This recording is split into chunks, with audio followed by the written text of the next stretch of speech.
모세가 여호와께 아뢰되 오주여 나는 본래 말을 잘하지 못하는 자니이다. 주께서 주의 종에게 명령하신 후에도 역시 그러하니 나는 입이 뻣뻣하고 혀가 둔한 자니이다. 여호와께서 그에게 이르시되 누가 사람의 입을 지었느냐? 누가 말 못하는 자나 못 듣는 자나 눈 밝은 자나 맹인이 되게 하였느냐?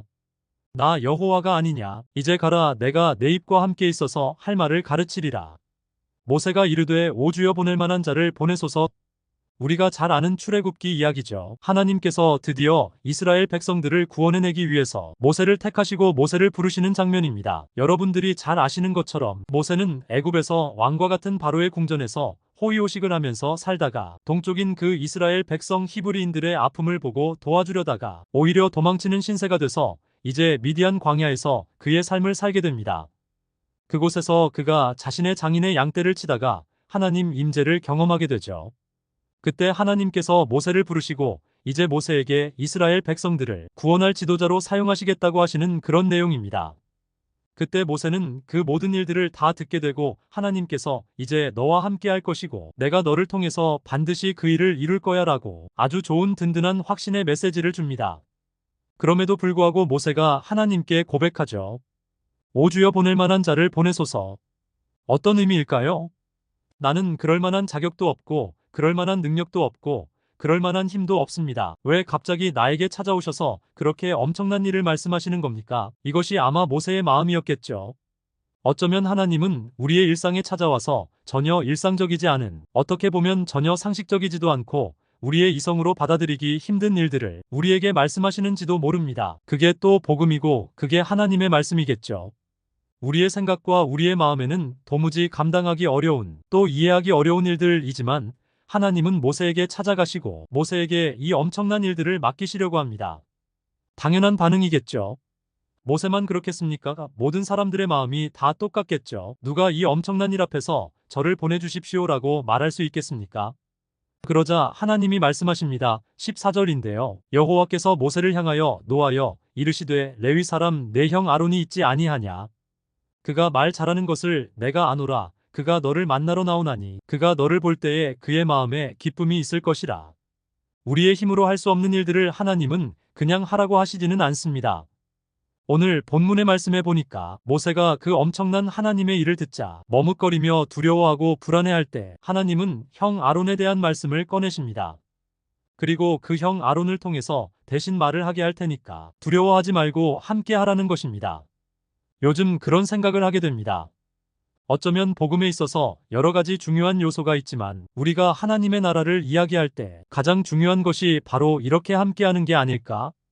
우리가 요한복음 강의를 통해서도 나눴지만 예수님이 십자가를 지시기 전 마지막에 제자들에게 반복적으로 하셨던 이야기가 내가 너희 안에 너희가 내 안에 내가 아버지 안에 아버지가 내 안에 이런 말씀들을 계속하셨죠.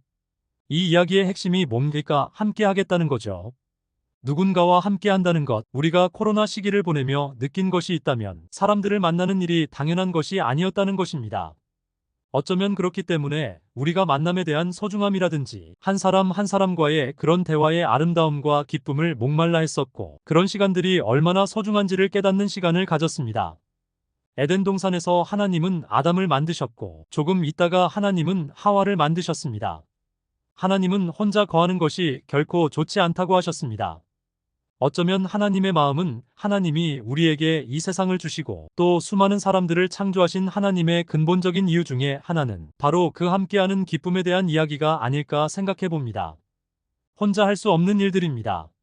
그러나 하나님이 그 일을 맡기신 이유도 결국은 이스라엘 백성들을 도우라는 거였죠.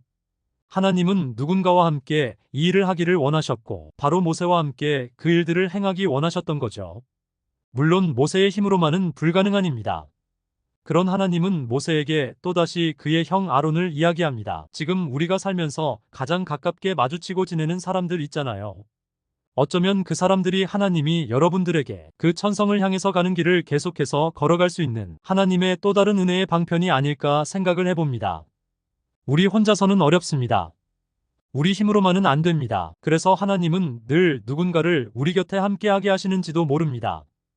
그 사람들이 우리의 마음에 맞을 수도 있고 그렇지 않을 수도 있지만 중요한 건 하나님은 그들을 통해서 하나님의 그 일들을 행할 수 있도록 찬성을 향한 그 길을 함께 걸어갈 수 있도록 인도해 주십니다. 오늘 여러분 곁에 여러분과 함께하는 그 사람들을 위해서 기도하시고 또 그 사람들을 통해서 말씀하시는 하나님 음성도 귀 기울이시면서 하나님이 그 가운데 함께 하심을 경험하시는 한 주 되시기를 축복합니다. 기도하시겠습니다. 하나님 아버지, 주는 나를 돕는 자 중에 함께 하신다고 하셨습니다. 우리가 마주치는 또 우리가 많은 시간을 보내는 그들 통해서 하나님의 은혜를 깨닫게 하시고 그들 통해서 보이지 않게 보이게 손을 내미시는 하나님의 그 이끄심을 경험하게 하여 주시옵소서. 또한 그들 가운데 하나님의 은혜가 늘 함께하기를 기도할 수 있도록 인도하여 주시옵소서. 이번 한 주도 그렇게 늘 함께하시는 하나님을 경험하는 모든 성도들 되게 하여 주시옵소서. 감사드리며 예수님의 이름으로 기도드립니다. 아멘.